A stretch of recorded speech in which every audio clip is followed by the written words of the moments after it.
Any kind of a volunteer situation. Oh, totally. Like, it's just already it's dirty. Oh my gosh.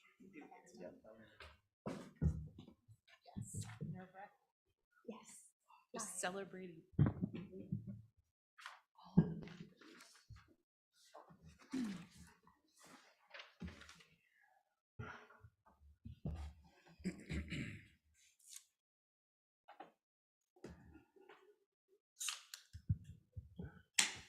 All right, we are right at 7 o'clock, so I'll call tonight's city council meeting to order. And Karen, could we have a roll call, please? Councilmember Husnick. Here. Councilmember Byström. Councilmember Munson. Here. Councilmember Valento. Here. Mayor Bain. Here. I would like to invite everyone to rise and join us for the Pledge of Allegiance. Pledge allegiance to the flag of the United States of America and to the republic for which it stands, one nation, under God, indivisible, with liberty and justice for all.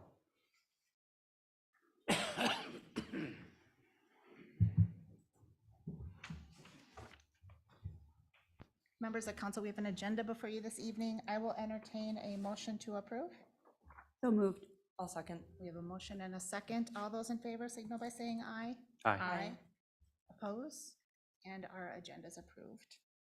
Our next item this evening is open forum. Open forum is any interested party's opportunity to address council on any topic that you would like. And let's see if we have anybody signed up for open forum today. Nobody signed up. Is there anybody that would like to speak in open forum this evening? This is your opportunity to speak if you would like to. All right, seeing no one, we will bring conversation back to council. And council, for your consideration is the consent agenda this evening. We have consent agenda items 6A through 6F, and I will entertain a motion or any changes. Madam Mayor, I have a motion that we approve consent agenda 6A through 6F. I'll second. Motion and a second. All those in favor signal by saying aye. Aye. Oppose? And consent agenda is approved. We will move on to our regular agenda this evening. Our first item tonight is item 7A, which is a resolution accepting a donation from the Forest Lake Baseball Association. And Jamie is not here, but do I see Abby Yeah, I'm gonna prepping? take this All one. right. So as noted in the staff report, Forest Lake Baseball Association has indicated they would like to donate to the city 2 different improvements out at Cooling Camp Field. One would be a shed. It's a sizable structure to house equipment for them out at the fields. And another one would be for, sorry guys, new dugouts. And so this would be associated with Field 1. That's just the first one right when you come in. And the new dugouts, currently we just have a flat bench area, and we'd actually have around that bench nice little fencing and a little overhang to help protect the players from the elements out at that site. So in addition to, or tonight, what the request before you is to consider the donation, and so you'd move to approve the resolution, and then whether or not the council is favorable to the waiver of 2 different fees. One would be fee associated with the fencing, that's a $50 permit fee, and the other one is a little less than $300 for building permit fees. Staff is making the recommendation to move to approve both of those requests tonight. Given the nominal nature of the building permit and the improvement going in that they are donating, we believe that this is a really reasonable waiver of those fees. Any questions for me? Do Abby, any questions for Abby from council? Otherwise, resolution for consideration is 9/12/2201. Mayor Bain, I'll make a motion to adopt resolution number 09-12-22-01, a resolution accepting the donation of Cooling Camp Park improvements with gratitude. There's a motion. Is there a second? Second. A motion and a second. Any discussion on this item? Hearing none, I guess I'll just state appreciation to the Forest Lake Baseball Association for making these improvements, and happy to be a continued partner on all the great things that you do for kids. So I'm happy to support this evening and really appreciate all of their efforts. With that, we have a motion and a second. All those in favor signal by saying aye. Aye. Oppose, and motion carries. Next item this evening is a resolution 9/12/2202, construction of well 6 and well 7 project award. And Ryan, Mayor, City Council, in your packet is bid results and award recommendation for construction of well 7 and well 6 improvements. Just a little background on this project. Might be one of your little projects you guys have seen come through, but it takes a lot of things to be completed to get to this step tonight in regards to have a adequate supply of water in our system here.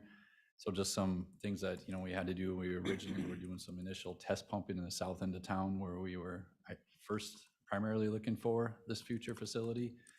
We weren't successful, so we had to cease operations in those locations. And then we moved up to where the existing water tower is here off of 210th. And that then became a favorable site. And then that's where, obviously we're in construction of the new water treatment plants, but you still got to get water supplied to the water treatment plant. So, upon then working through the existing well, what we call well 6, which is the old township well that's being improved to be a part of well 6 and 7 of this project.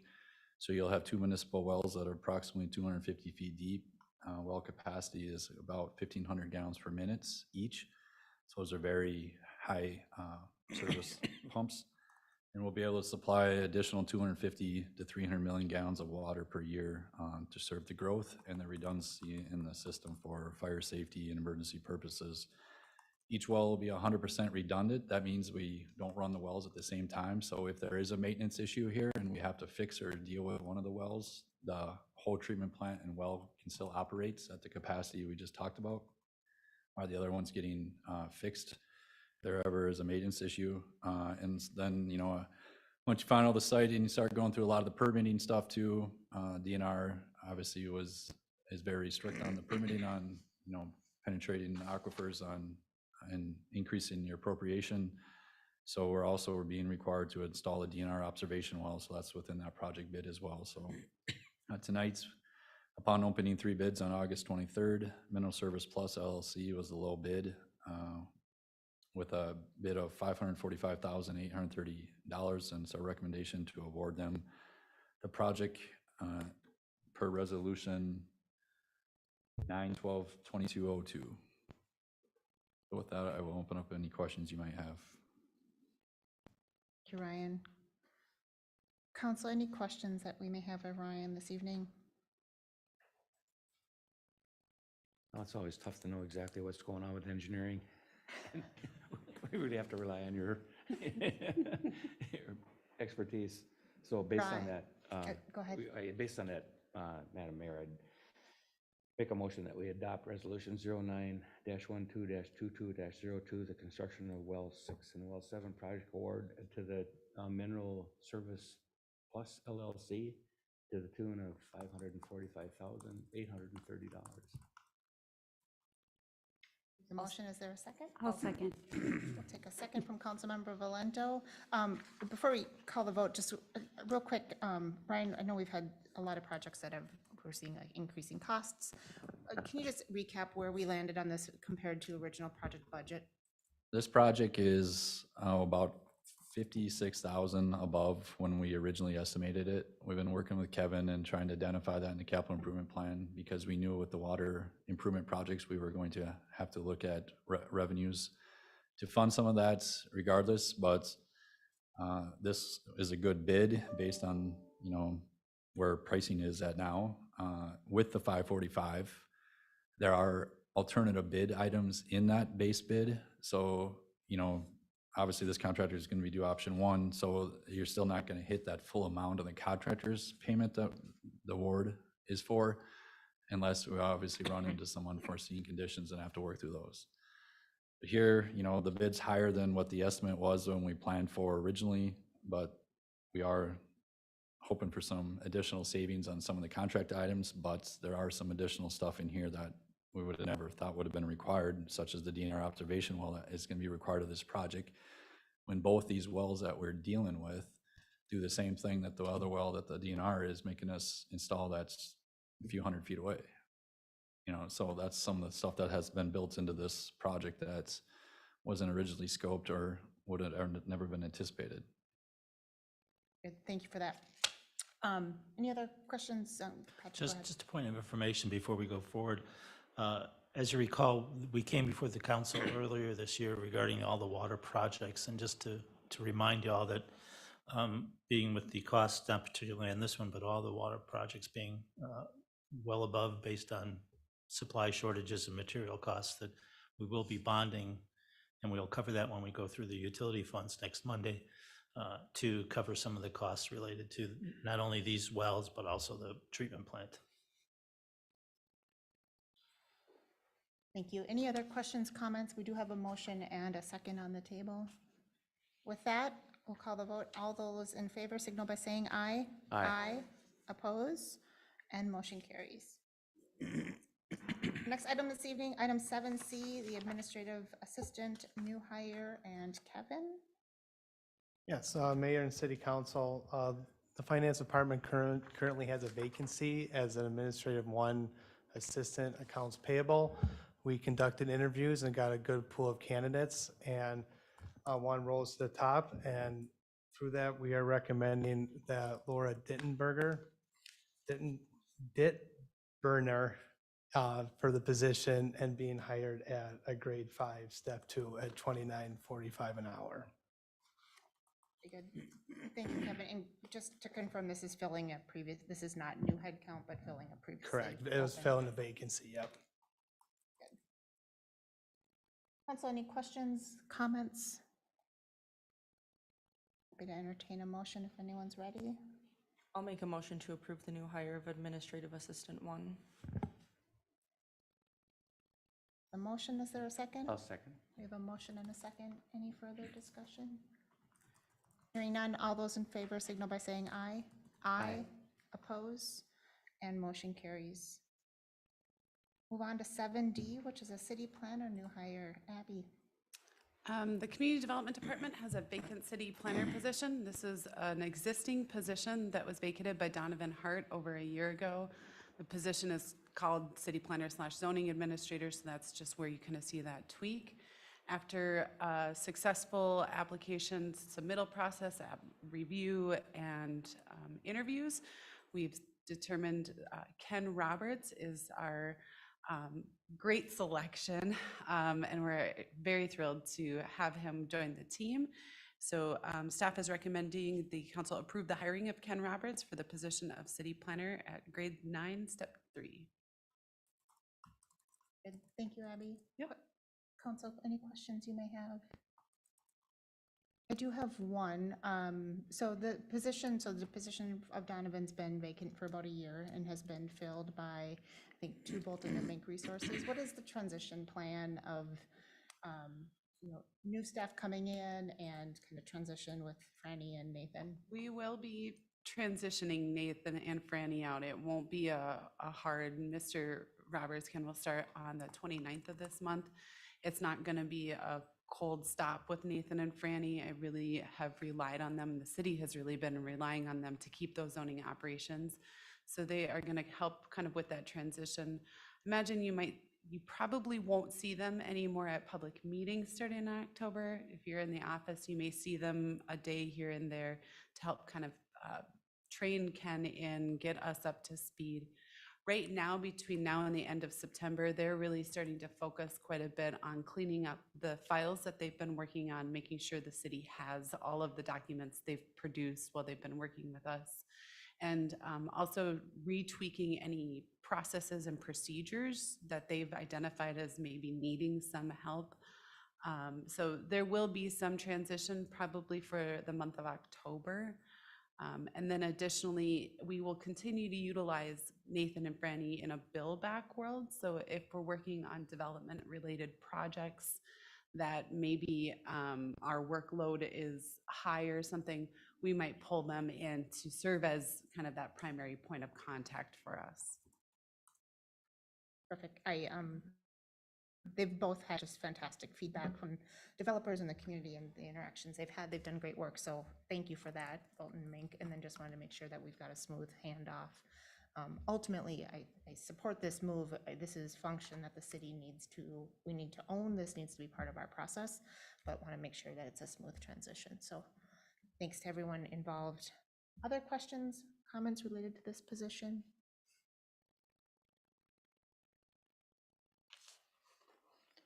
With that, I would motion that council approve the new hire for the city planner, hiring Ken Roberts as the position of city planner, grade 9, step 3.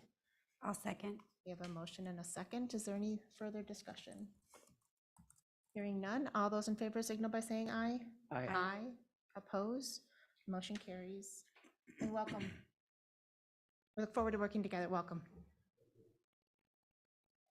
All right, that ends our planned action agenda for this evening, for our regular agenda. We are going to move into, we have 2 workshop topics on the agenda this evening.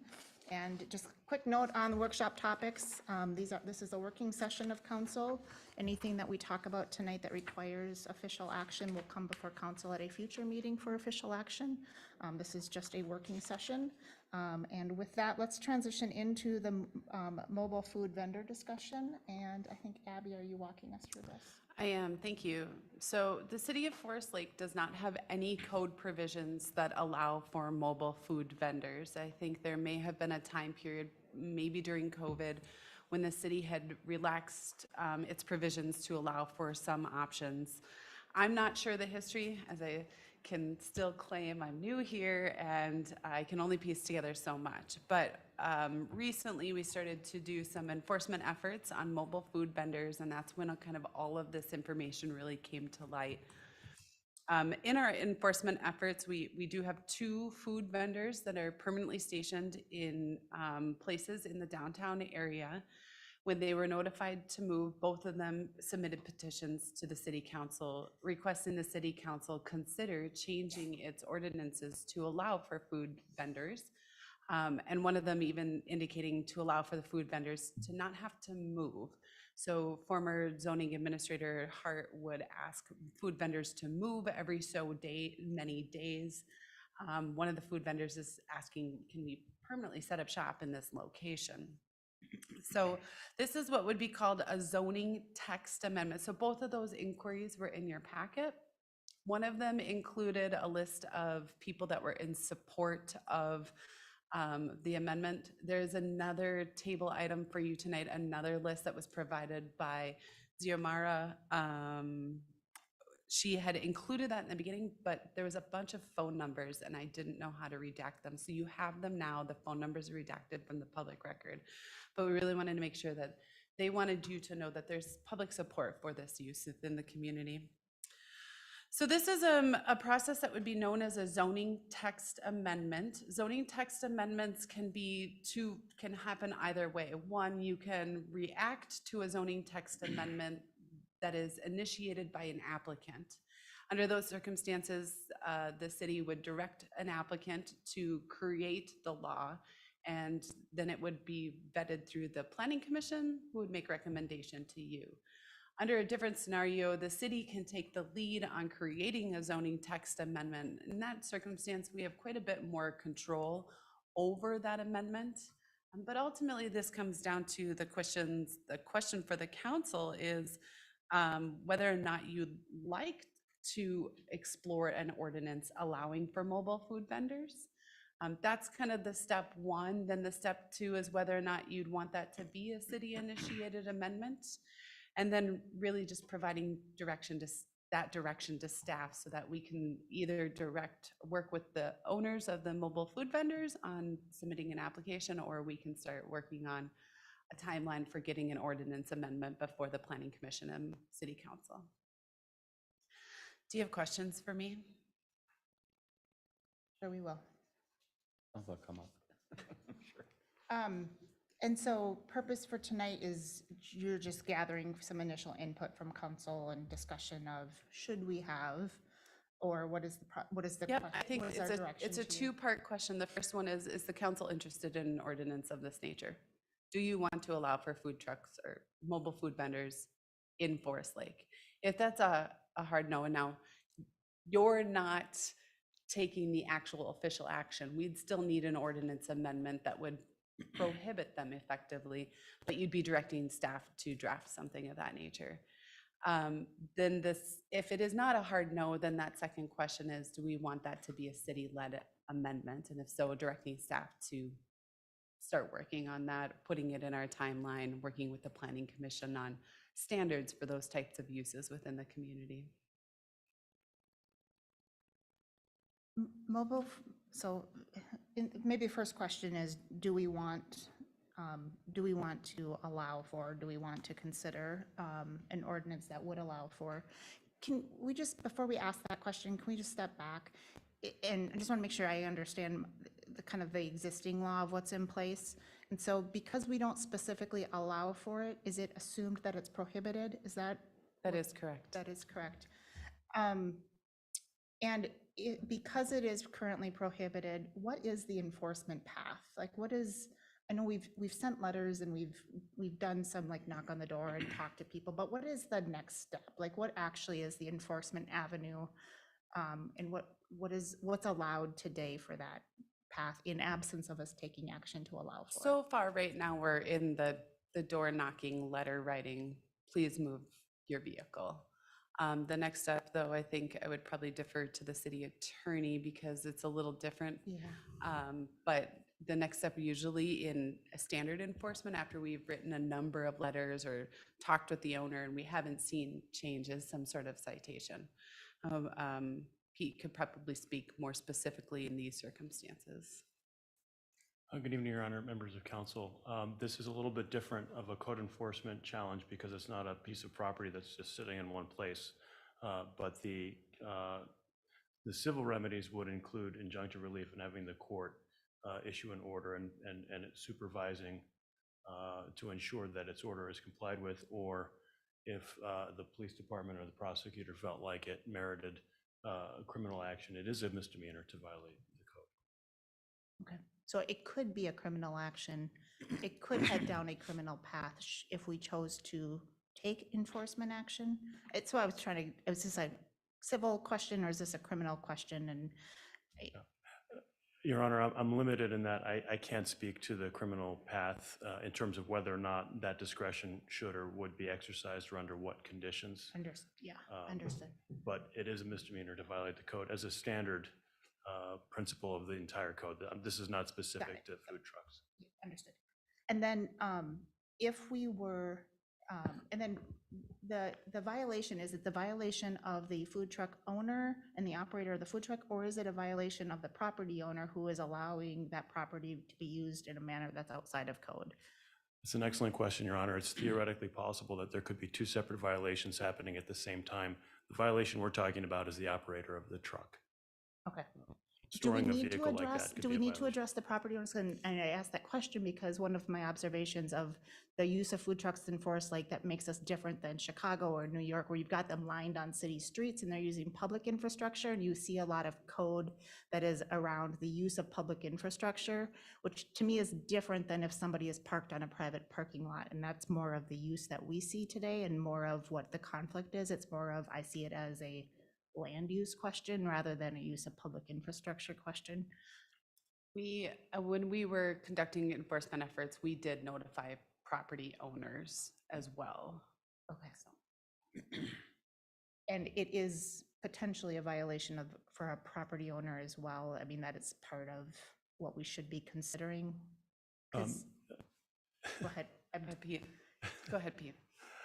Your Honor, members of council, yes, that's one of the things you should be considering. And I would just amplify a point that Abby made about the things you're considering, talking about standards. If you want to go forward with the Planning Commission, there's an entire range of ways that cities can elect to engage with food trucks, from ultimately permissive to outright prohibited to whatever design you think fits the community. That's why I'm heading down this path, because I know that, for example, food trucks have been a really popular for events. Somebody will have a graduation party and have the pizza truck show up or the ice cream truck, or somebody will have a certain event that is a one-time thing. And I just want to make sure that we're if we're going to regulate, that we're allowing for those and we're providing the path for both who might be the sponsoring property owner, but also who might be the operator. Because I just want to make sure that we're being consistent, because by definition, somebody who's mobile needs a place to park, and you can't have one without the other, right? Your Honor, members of council, if that's the feeling, then that is a strong indication that we should say something in our code about what we want, because right now the code leaves us in a wasteland of we can't allow anything. And so if the majority of council feels as you do, be a good time to start the conversation around where do you want it? Is it an events only thing? Is it certain areas of town? Things like that, that could get the ball rolling for planning and the planning commission. Okay. So I just wanted to kind of set the stage of, in absence of us doing something, what the current environment is, and I think we've kind of painted that picture. So I'm interested in feedback on, do we want to allow food trucks, and should we start that part of the conversation? A lot of times the food trucks at a private party are private. I mean, they're hired all right, but they're not open to the public usually in a case like that. So I think we'd have to make sure that we make that distinction. You know, it's a private party. It's a pool party or whatever the case may be. The other thing that I would see would be an issue would be, and I always advocate for the American Legion, where for 4 days they have food vendors sitting there for 4 days. And they've always had control of that whole area because of that. And of course, they charge a fee to kind of promote that. So we'd want to make sure that there's some separation there, because that's been going on for 100 years, at least 100 years. I know that in the past, the discussion is coming up about food vendors being in one spot more than 30 days or whatever the case may be. And it's always been my contention that, you know, we've got brick and mortar businesses out there that pay taxes to be where they are, and it hurts. It has to hurt them. There's just no getting around it. And so I'm a little hesitant to have a situation where they can just set up and be there for the summer. To me, that just isn't right. And you know, that I know there's some other issues involved there too. I'm sure that they have to get licensed through the county, I would guess, but that's a food service. Yeah, thing the county more than has to anything. inspect them for health and safety. So that's a different issue, but So yeah, that is a good side question. So maybe in time to kind of discover now, like what regulation are food trucks already subject to outside of Forest Lake? Is it county? Is it the county that's in charge of health and human service? Yeah, as far as we know, the county is responsible for the health inspection and health and safety, like any restaurant really. So it's purely a county enforcement that way. because you could have a temporary food vendor at a church event, for instance. They're cooking hot dogs outside or whatever the case may be, and I think would fall into that category, whether it's a truck or not, you know, because it's temporary and but usually it's associated with, in a case like that, it's usually associated with that congregation or whatever, you know, so we got to make sure that we make some real distinctions on some of this stuff. But yeah, the food vendor thing, I mean, it just, my thing is what it does to the brick and mortar businesses there, so. Other thoughts on if we should regulate or if we should allow, I guess, or Yeah, by non-action prohibiting today? So. I agree with Sam in the sense of I'm not a huge fan of having the food trucks be permanent in a permanent location, but rather temporary. I do like the idea of food trucks. They're especially becoming more popular. And I think they became more popular with COVID as well. And so, and you know, with the two that we've had in town, you always see lines of people. So it's a popular thing within Forest Lake. I think it's only growing. So I think I would like to see the city take the lead in creating an ordinance. Mayor Bain, I would agree. I'm definitely not a hard no on this. I'm just curious, as we look at this, and Abby or Patrick, you might have mentioned this, what happens now to them? I mean, there's obviously a lot of support. There is always a line. Whenever we're working in an enforcement action, when the person that's in violation starts a process to come into conformance, so let's say it's a dilapidated property, and if they start working on their property, we usually hold their enforcement action. They're making a good faith effort to come into conformance. With both of the two vendors in town right now, because they had submitted these letters to you because they wanted to work to try to change that law, we had said, you're welcome to stay at the moment where you're at until we sought some more direction from this council. I would say that until we have an ordinance, and I did explain to both vendors, I'm new here, and it was one of these things that came up, why haven't we enforced this? And so starting that process when at least one of those vendors has been there for quite some time, I think to allow them to continue to be there while we work through this ordinance amendment, pending that it isn't, a very long ordinance amendment. I don't believe that it needs to be or would have to be, I think is very reasonable.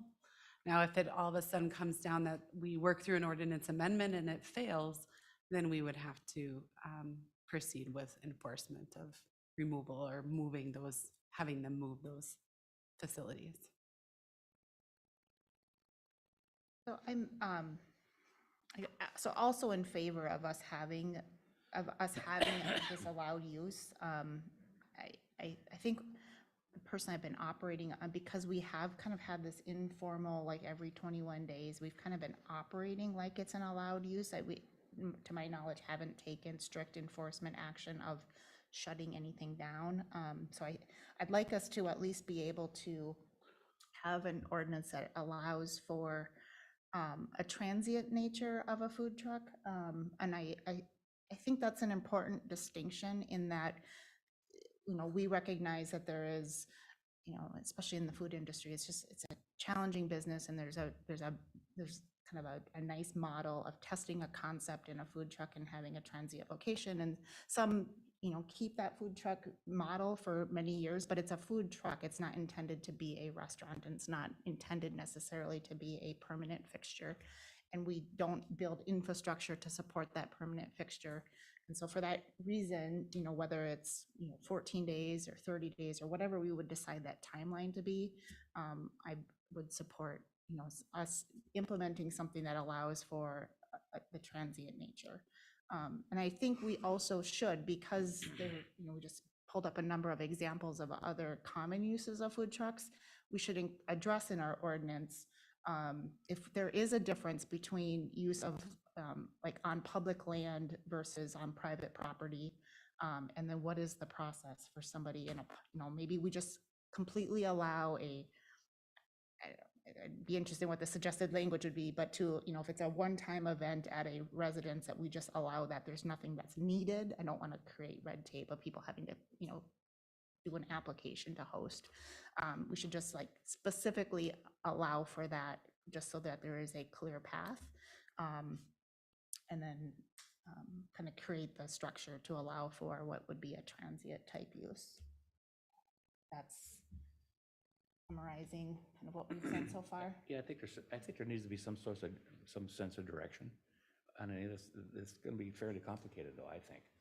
I don't want to complicate it, but that's just the way it is when you have, private parties and church events, and you have the Legion or whatever on a temporary basis. So we got to be darn careful that we do it right. Do we have to head down a licensing path if we, can we allow for it to be created, can we allow for it to be for them to exist without requiring a license, or is there automatically, are we on the path of needing a license? We don't. We can amend our zoning ordinance. We can license them. I think we have a lot of options. Just for members of the council that might not be aware, I did work in Stillwater. We had a pretty comprehensive food truck ordinance that addressed very much a lot of the things I'm hearing from you. You don't want to exclude the church hot dog fundraiser. You don't want to maybe exclude the person that's got a grad party, but you also don't want somebody setting up shop on public land. So I think, I'm hearing some consensus that there's not a hard no. I think the only thing that I would wonder is if the council would like the city to take the lead on this to retain the control of the ordinance development. If that's the case, then I think I at least have enough direction to put together some draft bullet points and things that we can seek policy direction from either you or the planning commission on to kind of keep this moving. I would agree, and I think it should be city-led, just so we can have the first draft to be what is perhaps the most comprehensive, and to address the areas of, we know our code unlike anybody else, and so we can address what fits and what kind of needs to be specifically addressed. And I'd rather see that than have language suggested elsewhere. As it relates to, I'd rather, if there's a way for this to be without some sort of a license registration, that we just administratively allow for it, I think that is the least burdensome. It's also the least, we spend a lot on licensing, and that's there are areas where we specifically have to do it, that if we have areas of discretion and we don't need to create a license process, I'm not seeing a reason to do a separate license process, assuming that, you know, these businesses are already licensed by the county and they've gone through that red tape. I'd rather not double up and create a separate city level license process. One of the challenges just with that is making sure they conform to any of the standards we put in place. And so, but sometimes your license process can be administrative. You come to City Hall, maybe it's a low fee or a no fee, but just putting them on an acknowledgement that we have standards, that these are the places they can or cannot be. Sometimes that also helps monitor the time frame if you do want them to be rotating, that we have a set date type of thing. But I'll explore the different options that we maybe have going forward, and certainly can bring back some more for discussion at a different point, later point. And I guess I'd just like to make the point that this is not a restriction on food trucks. This is actually us moving towards bringing our code to what is currently being allowed today, and it's more of defining what isn't defined. And because it's not defined, it's inherently restricted. And so I think that distinction's important. And now let's just kind of land on the right language that works for us here in Forest Lake. Process-wise, so if anyone's watching this and of interest, so process-wise, Abby, I'm assuming this would come back for another workshop topic as a draft? It would come back, maybe not as a draft, but maybe some just, you know, if this, then that, how do you feel about X, Y, Z? Before, again, depending on what that draft, what sections of the code may need to be changed. If it touches the zoning code, it has to go to the planning commission. I would say that we wouldn't have something for you for at least another month. Understood. But yeah, as soon as I kind of have it kind of scoped out a little bit better, I can give you a better, more definitive timeline. So if interested parties are looking to make comment or see, to the extent it would require, if it requires zoning code adjustments, that would go through planning commission first before it comes to council. There is a opportunity for public comment to our planning commission, and then we always have at city council open forum as well, an opportunity to provide comment. So as we have drafts out there, we can get them out and certainly provide opportunity for input, so we're landing on the right language and not being overly restrictive. And folks can always reach out to me directly, that we can incorporate those comments, at least so you know if we've had those communications. Does the league have a model rule for food trucks? It looks like Deputy Clerk. They do. It would be good. It would be, I'm assuming that's probably the most comprehensive document, maybe not.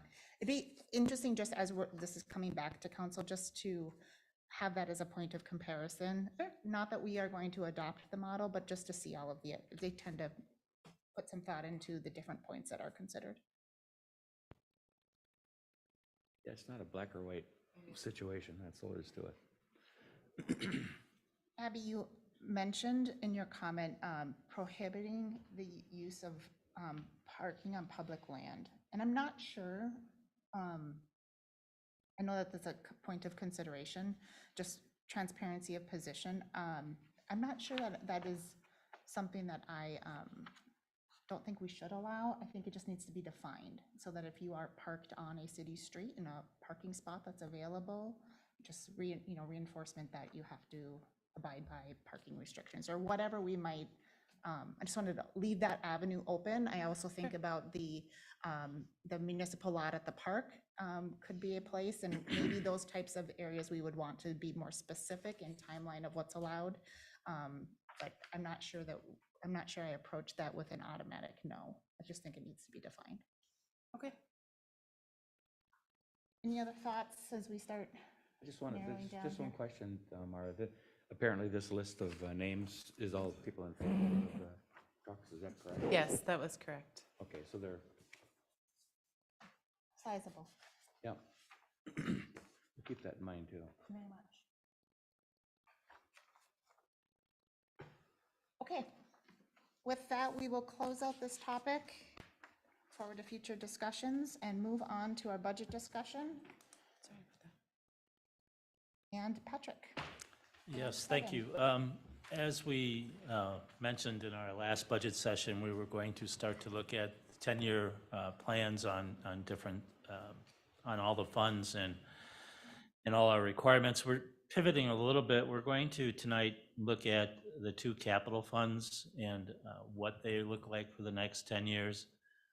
Next week, in the workshop, we will follow that up with the utility funds and debt service funds and try to wrap it all together and give you a one kind of all the things that look like for the next 10 years. But tonight, we're going to go over the capital improvement fund, which basically is your fund that supports your streets, street rehab and any major building rehabs or constructions. And then we're going to go over the capital equipment fund, which basically is the rolling stock plow trucks, fire trucks, police vehicles. So in your package, you have some spreadsheets that Kevin will take you through and walk you through each one of those and what the status of those funds and what we're looking to do in the future with these funds. So I will hand it over to Kevin. Thank you, Patrick. So Mayor, City Council, the spreadsheets and long-term plans were included in the packet. I also printed out a copy for you, so it would be a little bigger trying to fit 10 years of plans into such a small document. So the paper in front of you is the exact same as it is in the agenda packet. Thank you for the large paper. You're welcome. All right, so as Patrick said, so with the capital improvement and capital equipment plan, really what a 10-year capital plan is, it identifies and anticipates the capital needs of the city. These are usually large projects and require large amount of dollars to fund. And when you're generating these plans, it's also important to make sure when you're identifying these projects and improvements that there's a funding source attached to those projects. We don't want to have a project in the budget without a plan for how that's going to be funded. And when I say plan, things change. And when we look at these 10-year plans, we look at these annually. So we look at what the actual results come in at the end of the year. We would look at how they come in 2023 and adjust these plans going forward. But when we have these plans laid out, there shouldn't be much fluctuation, hopefully, in those plans, because the goal of these is to identify all the major projects that are coming up for the city. So just like the budget, this long-term plan is a planning tool for the city to follow. It looks past the current budget year and really tries to set a path forward for the city for where the future needs of the city are regarding equipment and capital improvements. Just like the budget, rating agencies also look at these plans. They like to see that the city has a plan going forward beyond just the next budget year for how those are going to be funded. So when they look at ratings, what our rating is, so then that helps with our, when we issue debt and those type of things, the better rating we have, the better interest rates we get. So it's a very good tool for being able to show them when the rating agencies call. Also, like Patrick said, the first one we're going to go over is the capital improvement fund. This is our street, it accounts for our street maintenance, our street improvement projects. It also accounts for any large building improvements as well. To note, this doesn't include any water, sewer infrastructure. As Patrick said at the workshop next week, all those improvements will be identified in those funds. So just to keep that in mind as we're going through this plan. And also this, as we get into the numbers here, as I mentioned before, all those expenditures are going to have a planned funding source. So when we look at the capital improvement fund, there's a couple goals that we wanted to have here. We want to make sure we maintain a positive cash balance. That seems obvious, but it all goes back to making sure that there's revenue there and cash available for when the city wants to do these improvements. We don't want to be in a position where we're planning on using cash and then there's not cash there, and maybe bonding is not a great option at that point, or you have to go through the bonding process and you have to delay those type of purchases. So we want to make sure that that cash balance and those cash reserves and those funds are maintaining there so we can fund those when the projects are there. And with that said, we also want to make sure that those reserves are there for any unplanned expenditures. Kind of like Ryan mentioned before, you can plan and scope out projects the best, but until you actually get a shovel in the ground and dig, you might see some unforeseen things that come up. And for example, if the city bonds for certain costs and the bonds are issued and the project's going and there's change orders, we need to have cash there to be able to fund those change orders. So with that, that's just a little bit on the capital improvement fund. So now we're going to look at more of the number side of the world with how that fund's looking.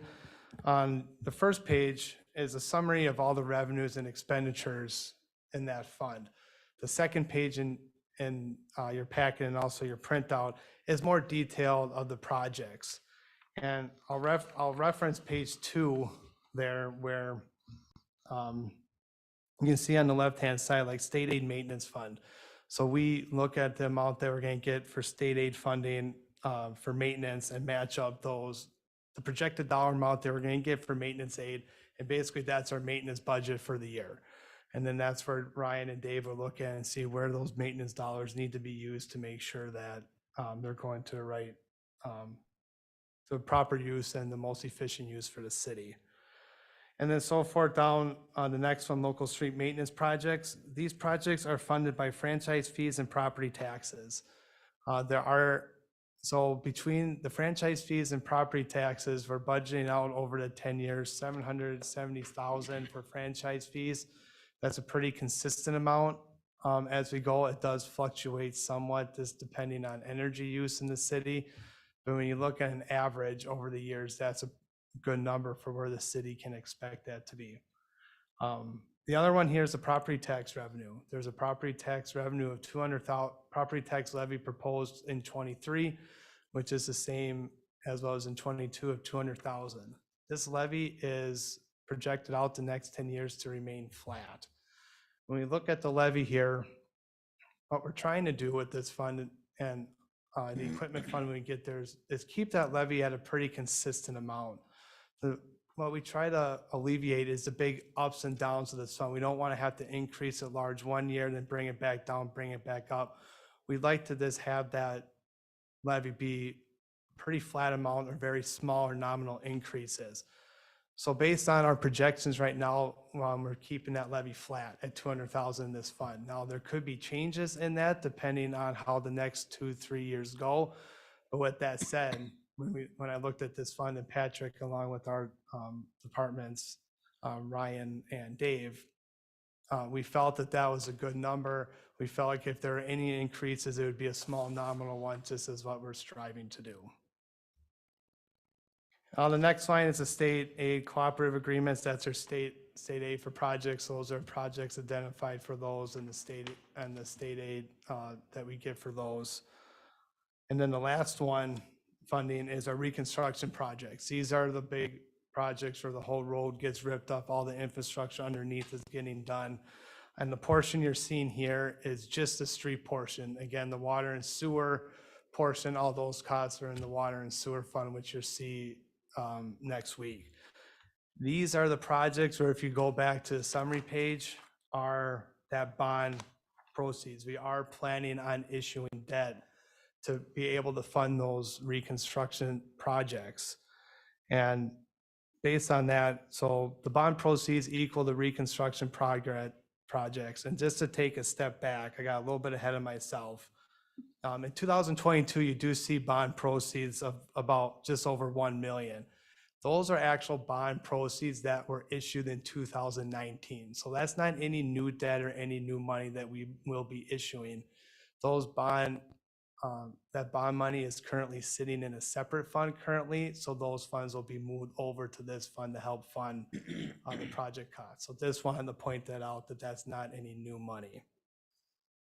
So the bond proceeds line item, it's all your street reconstruction projects. The surface water management portion of these reconstruction projects are in this fund as well, and those are rolled into the bond, projected bond issuances as well. And then the other big line item in this fund is a public works facility. Looking at the needs of constructing a new public works facility to better suit the needs currently of the city and also the future needs of the city with the future development and growth there as well. So those are rolled up into having to issue debt for that building as well, if that's a route that the city is going to go. There is need for a new facility with that, so there's specific questions there. Dave can answer those on there. But when we look at this and what our revenue sources are, and where the project's going, we're determining where we're issuing bonds. So right now, if we took those bond proceeds out, the bottom line on that spreadsheet, you can see where the projected ending cash is. If you take out those bond proceeds line items, those projects are unfunded. So the only other option then to get those funded with cash reserves would have a significant increase in the tax levy, which is just not an option.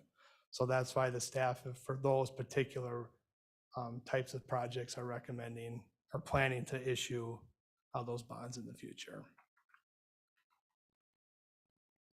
So I know that's a lot of information all at once there. I'll stop there with that fund and answer any specific questions about that fund, and then move on to the capital equipment fund once we get those answers. If there's any direction that Mayor and City Council would like to offer. On the capital improvement fund, I noticed, I'm just kind of running through our ongoing list of projects and just seeing where things are slotted. I noticed that at the bottom of the reconstruction projects bond proceeds, like the bottom 4 aren't on here. It's the North Shore Trail and the Harrow Avenue projects. Are those included in a different total, or? So those totals I just have rolled up on the expenditure on the first page in 2022. Those are rolled up in the North Shore Circle and then that capital outlay amount. Those are what the projected totals are going to be for 2022. Yeah, those roll up into the reconstruction project line item. They should equal on the first page. So So if you go to the bottom of the second page where it says 2.75 million for that reconstruction, and then followed by 5.650. oh, you know what? I'm sorry. The ones I'm referring to are beyond 10 years. So am I reading this right? Like North Shore Trails 2037, so it's not even on here? Correct. That is correct. That- When Ryan, that's- when I was working with Ryan on this, he knew that those were coming up, and just, it's more of a comprehensive approach that I we love it. know these Nope, are coming up. It's good. They're gonna have to be there, so if Ryan goes somewhere, I go somewhere, just that they don't get lost sight of this. So this is the 10 years. There's a lot of information that we've discussed and have that go beyond 10, but Understand. that's a line item I probably could have taken off of this for No, don't take presentation. it off, because council gets asked this question, like, when are you gonna fix North Shore Trail? And it is good to see, it is on a plan for 2037. Well, Just to quickly add to that, it's broken in 4 segments, so there's other I'm glad areas you that added that are definition. Yeah, programmed previously. The last segment is programmed in 2037. I'm glad you added that point of clarification, because there is, again, 2025 North Shore Drive reconstruct. So that's when we get started, and then it's finished in essentially 2037, because it is broken up into segments. So that information alone is just helpful to where does it fit on the plan? Is it in 10 years? In my opinion, we should keep this on, because again, we have not had this level of planning in a very long time, if ever. So I think it's good to have the transparency. Yeah, I'd just like to comment on the Public Works facility. I think it's really time for us to look at that. When we get to the capital equipment, we should be able to extend some of that equipment if we're parking all the equipment inside the building. We should also, if you've walked around the Public Works and how tight it is to put trucks in the building, but also we have 3, 4, 5, 6 different places we store material because we don't have the room to that. So we have workers going from one place to another to pick up supplies and wasting time. So I think if anybody walks the Public Works facility, I think you'll pretty much see the immediate need for that.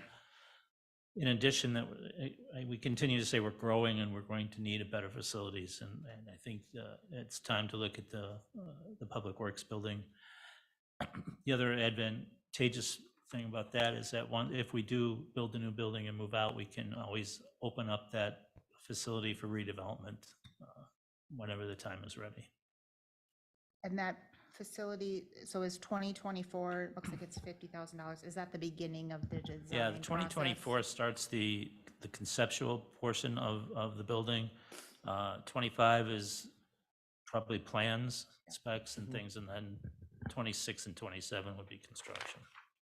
So if that is the proposed kind of timeline, so I agree with you, Patrick, that as council, we need to kind of have a discussion and to kind of green light the future plans, because I suspect there's a fair amount of upstream, consideration. So perhaps that's part of the 2023 work plan, is us to kind of work through that as council. Correct. At a more detailed level.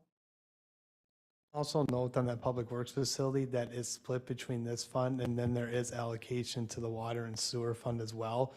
So right now, the total is 20 million total for that facility between those 3 funds. So I think there's about 10 million or so in this fund, and then the rest is split between sewer and water. Understood. Also, just point of clarification, I'm just kind of doing a review of what's in and what's not in. This does not include anything related to parks infrastructure, because that is all in the park dedication fund, is that right? That is Yeah. correct. And Yes, they're that's- working on the master plan. Perfect. We will not be able to present until after the master plan is, but yes, most of that money should be coming out of park dedication fund. As you know, we have a little portion of the levy going to that. Obviously, we'll have to have a better plan for that when we get done with the master plan, but I don't think we'll be able to see this in this budget cycle. I don't think we'll see the park part of it in this budget cycle. Understand. And today, anything related to maintenance would be park dedication. Is that Not maintenance. not maintenance? Park dedication needs to be used for development. Maintenance is in the general fund. So now, major equipment replacement could be considered development or replacement. It just depends on, Referring to. I mean, if we're just cutting the grass or something, that comes out of general, or we're, making some small improvements, but major redevelopment and probably major equipment replacement should be out of the park dedication fund. Council, other points of consideration or questions? It's helpful to see this level of detail, so thank you for all of the detail. I know this has been a lot of work in putting it together. I suspect as we start looking at this in totality, we're going to have some more specific questions, and especially as we start seeing this kind of fit into the full 10-year plan that includes kind of everything all in. I'm sure we'll revisit this document multiple times. So, but any other questions first blush? All right. Should we transition then to the capital equipment fund? Yes, okay. Just real brief about the capital equipment fund. Just like the capital improvement fund, this is all vehicles, equipment for police, fire, street, and excludes any water and sewer and surface water management vehicles and equipment as well. And again, all these purchases, equipment do have a planned funding source as we're getting into as well.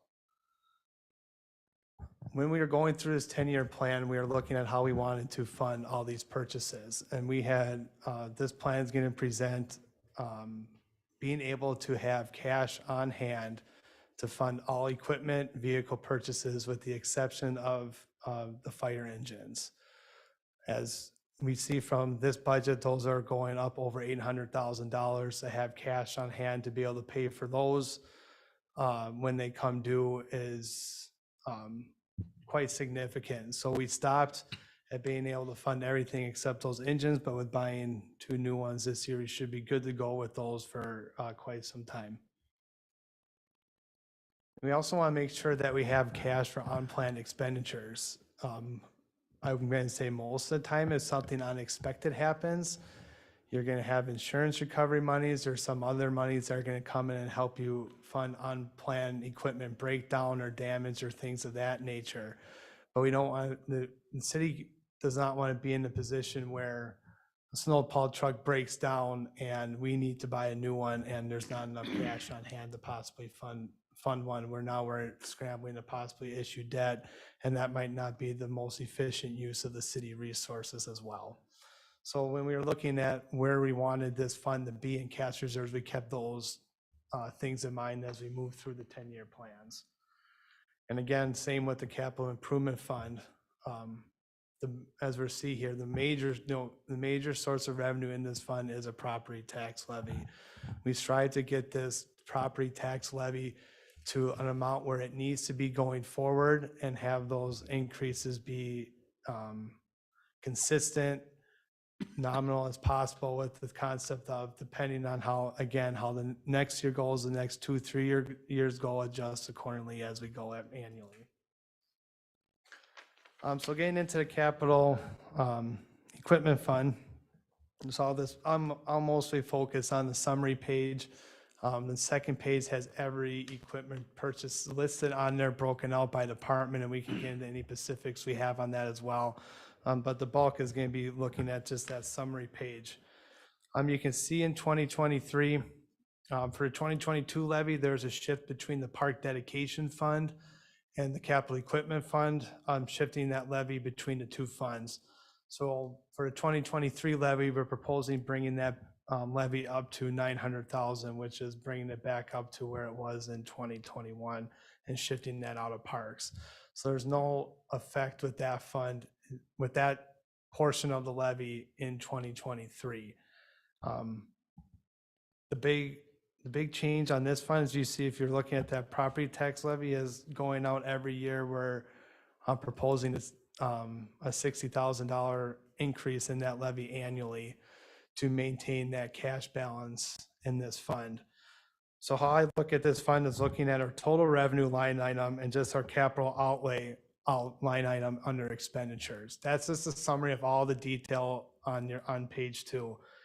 And really, you want, if we're looking at paying cash for all equipment purchases with fire trucks, which aren't in here except with the exception in 2023, which we're going to, with the plan of issuing equipment certificates to pay for those revenues need to be covering those expenditures to cover those costs, unless the city would want to issue additional equipment certificates to help fund those purchases.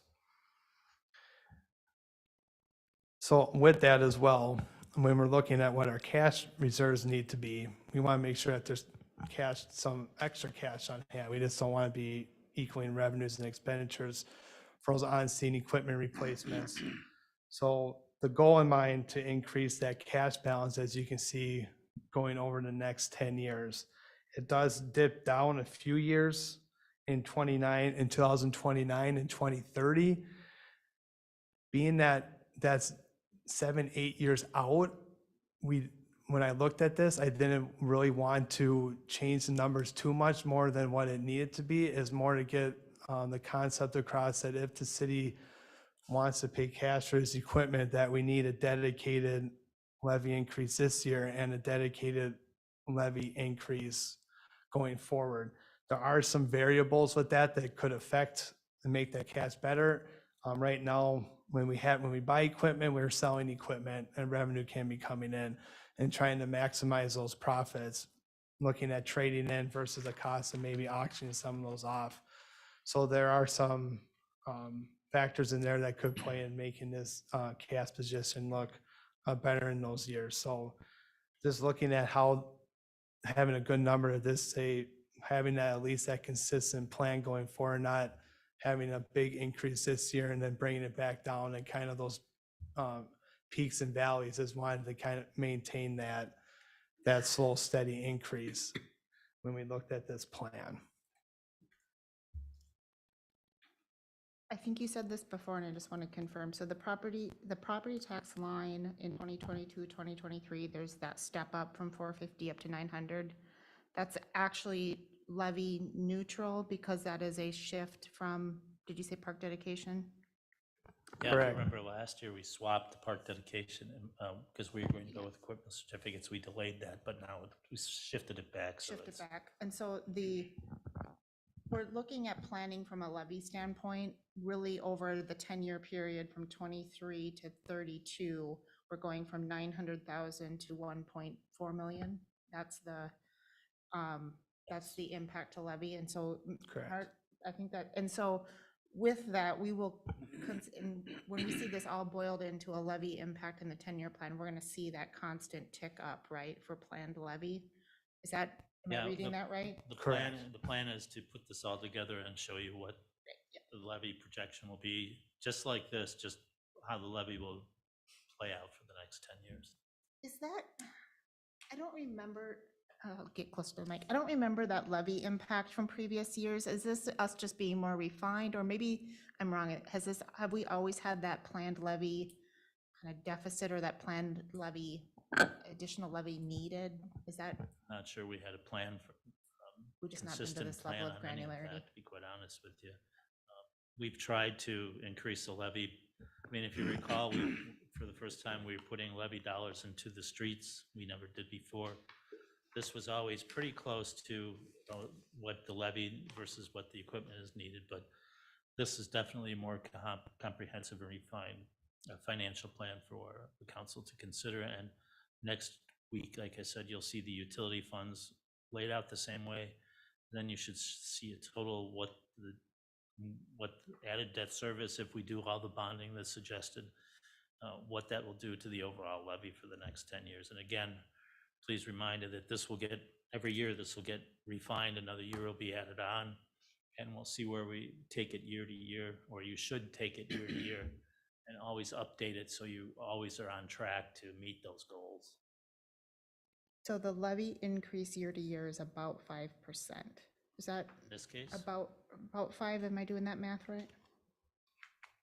Roughly, yes. Yeah. Little north of 5? About 50,000. Yeah, okay.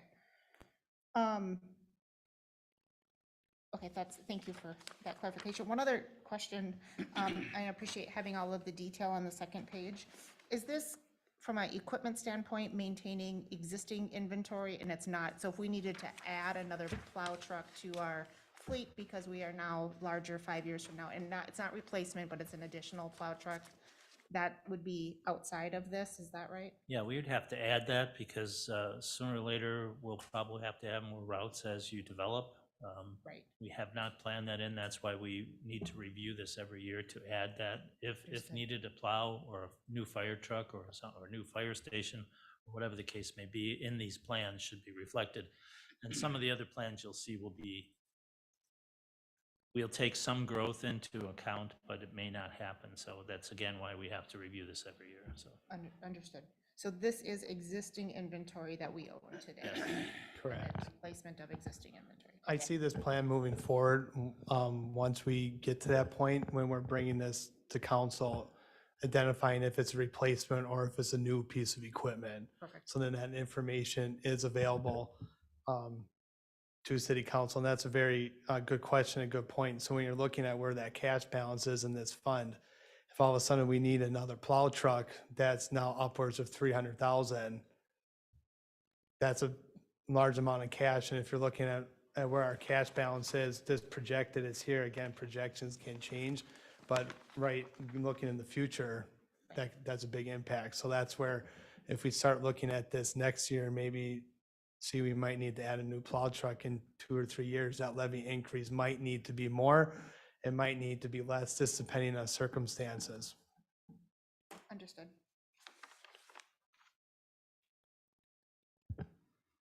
Other questions as we start looking at the capital equipment fund?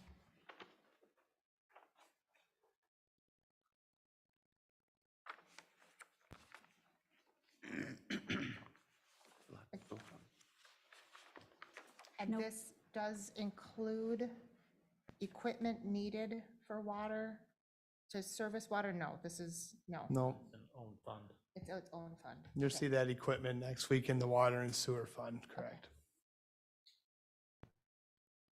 One other item to notice is that all the cost increases, like if you, for example, look at the plow truck line item, you can see that's accounting for one plow truck a year. Trying to get that scheduled out where our plow, we're just buying one consistently every year. That's where you kind of avoid those peaks and valleys. But those costs are projected to go up from the significant increase that we're seeing here. So are those costs going to level off? Are they going to come back down? You know, we don't really know at that. That's for just like we said. If we know costs are going to be coming back down some, then we can adjust projection out that changes the future of how this looks. So it's a very important document come every budget cycle that not only are we budgeting for that year, but we're updating this 10-year plan moving forward. And it's updated using today's dollars. Correct. So 10 years, 10 years from now, the plow truck on here for 405 is considered today's dollars. Yeah, so there's been a built-in increase every year. Okay, okay.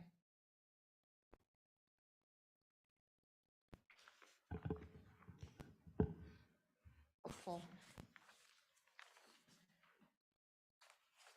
Other questions? No, no question. Just Any specific feedback you need from us at this point, or guidance or input for, as we start seeing all of this wrapped together for a full 10-year plan? I think that this and the other 10-year plans will take some more conversations between the council and staff. I think, obviously, I think it's important to lock in 2023. But then we'll have to decide if that's going to be, if what we show you in the next couple of weeks here with the other funds, if how we're going to work that into a policy, if you want to work that into a policy following this plan or not. Obviously, there's some big ticket items with Public Works and with some of these levy increases, and you'll see other increases as we give you the debt service schedule, because we're going to be borrowing money and show you what happens to the overall levy in the next 10 years. So I think there's a lot of conversation. I would hopefully, I'd like to know if you have objections or if you have suggestions on how this is going to look, and if this is something the council will be willing and able to follow. It may hurt sometimes, to be quite honest with you, because there's still a lot of needs. That's I think what you told me the first day I walked in the building, but we're trying to finally address those needs and hopefully level out, like Kevin keeps saying, some of the increases that we've had to, and not do things hit or miss, and give you an actual picture where we should be going.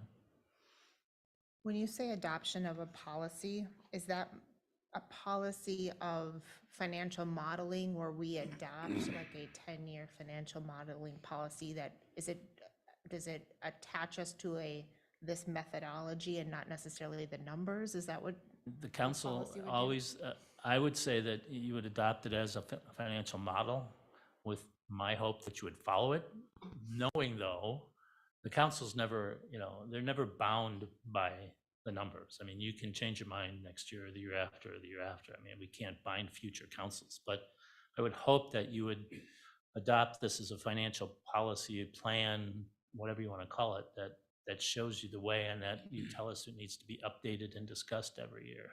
So whether the numbers change, whether you make different decisions 2 years from now or 10 years from now, I mean, nobody in this room can know what happens in 2032, but at least we'll have been modeling that out since this year and continue to push that out the next 10 years, so that the council at least, and the public, has an idea of where we're going financially and what the needs are. And that's really the important part. And the other important part is, we know this has to change and adapt, because we just continue to grow and we all need more whether it's staff, whether it's equipment, whether it's plow truck routes, whatever, those will have to be integrated into here somehow. So yes, a financial model is probably what we're looking to do. Where's bonding money at? What kind of interest are we looking at there, Patrick? The last time I looked, it was either in the high 2s or low 3s, which is still fairly decent.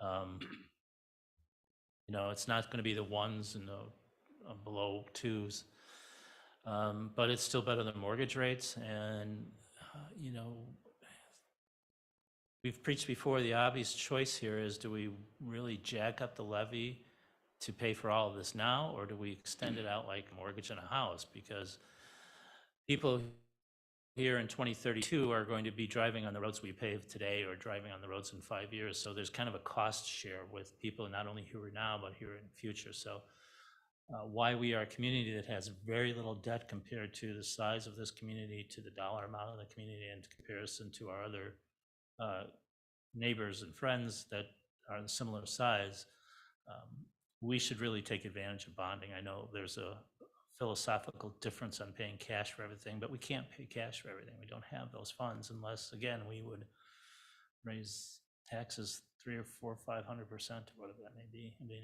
if you want to raise taxes $1 million to pay for streets, that's what you know, that would be a really hard hit on the first year. So bonding makes sense because you're bonding for long-term capital needs, not short-term capital needs. That's why we're trying to get the capital equipment on a cash basis, because those are relatively short. But buildings and streets and sewers and water, those are 40 years. Water, sewer, 100 years. So why not spread those costs over those dollars to everybody who is going to be a recipient of those services?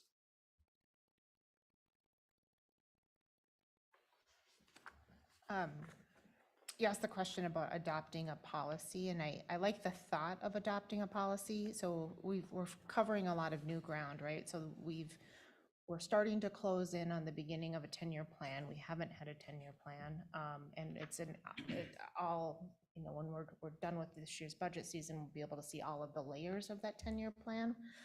And since we've gone through the work, I do like the idea of adopting a policy, which this is our model and this is how we intend to operate. But because it's new, I would suggest, if we're going to consider having council adopt such a policy, that we kind of step back and just do a round of community engagement feedback, where we just have an opportunity to present it and show it and talk about it and get feedback. And 'cause it's similar to a process that the school district would cover if they're going to do a levy, where they're going to do an 8-year levy or 10-year levy.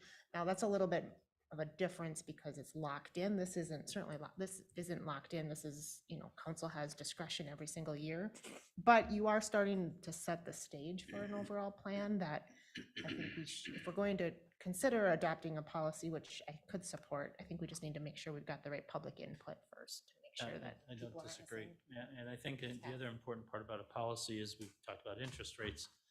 We have a document like this, which includes all the 10 years and has all the funds and everything. The financial agencies will see us as a well-organized, responsible unit that will help some of the bidders on the bonds. When they see that plans, should help our rating, or keep our rating and where it should be. So there's an importance also to publishing this, you know, when and if we go out for bonds next year, even if we haven't got a policy, we will show them all these 10-year plans. So. Understood. Other thoughts on kind of adopting a policy or kind of implementing a policy that would kind of adopt this methodology, or other points of feedback at this point? This point. Lot to soak up. All right. Okay, anything else for consideration? That's all I had tonight. All right, well, nice work. This is a lot of detail, and it's great to see it all put together. At some point, it would be helpful just to see what's still on the if there's anything that's known and on the parking lot list, things like, it'd be good to just have that sitting in a visible place. Like, we know that there is probably going to be some projects related to downtown, and I believe anything related to the downtown plan is still on the parking lot list. Yeah, Um, downtown plan's a big parking lot list, yeah. Right. Um, Other things like that, it'd be helpful to just kind of keep it visible, so that it just, everyone knows that it hasn't worked its way through the full financial model yet.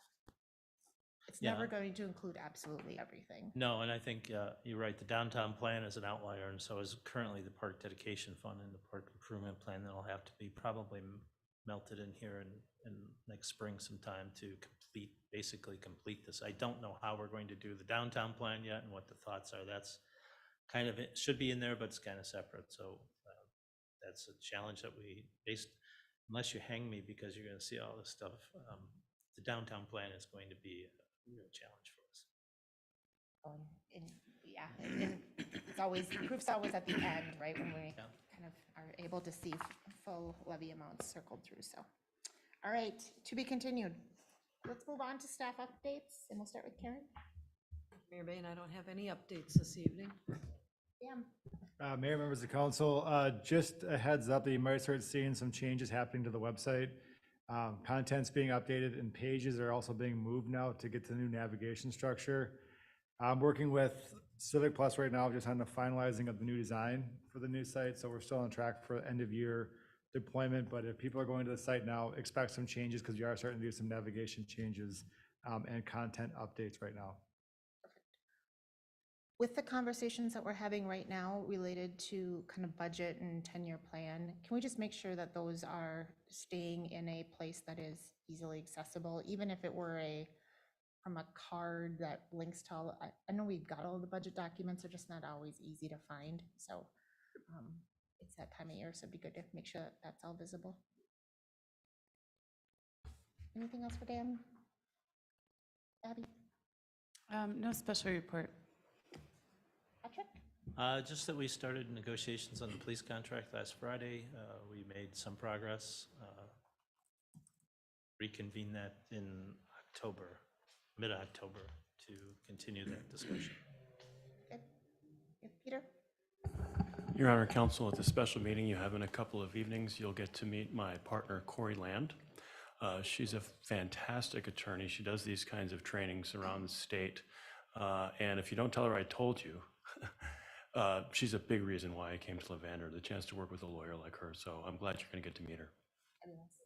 She leads the League of Minnesota Cities elected official training every year. And she does a great job. So look forward to Wednesday. Dave? No updates from me this evening. All right. Ryan? No specific updates unless you have any questions. All right. Chief Peterson? Just a couple updates for you this evening. As you know, school's back in session as of last week. We have 3 school resource officers that work with our Forest Lake schools. And we also had some extra patrols out last week to ensure traffic control and a smooth transition, getting those kids back into school, and everything went well. And then last, the speed trailer unfortunately is out of service right now. So you probably haven't seen it out there in the last couple of weeks. We're waiting on parts. And as soon as they come in, we'll get that back out there again. All the weather still cooperates with us. Other than that, nothing else for updates unless you have questions. If time allows, once traffic starts to settle down in some of the major intersections, doing some neighborhood enforcement around school drop-off time would also, I think, be good. There's main thoroughfares are busy and there's lots of the side streets that are getting a fair amount of heavy traffic. So. Chief Newman? Mayor, members of council, no updates. Kevin, anything further? No other updates, thank you. All right, very good. All right, bring back to council for updates. Councilmember Munson? No update for me tonight. Okay. Councilmember Husnick?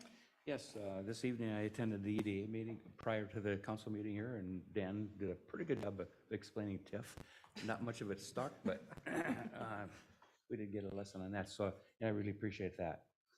And then last Thursday I attended a school board meeting, and the big issue there is like lots of folks, staffing issues and not filling every position, bus drivers, and I think there's some short a couple teachers and that kind of thing too. So also they talked about the demographics, and it was kind of interesting because our city is getting older. I think 17% or something like that, or 65 or over.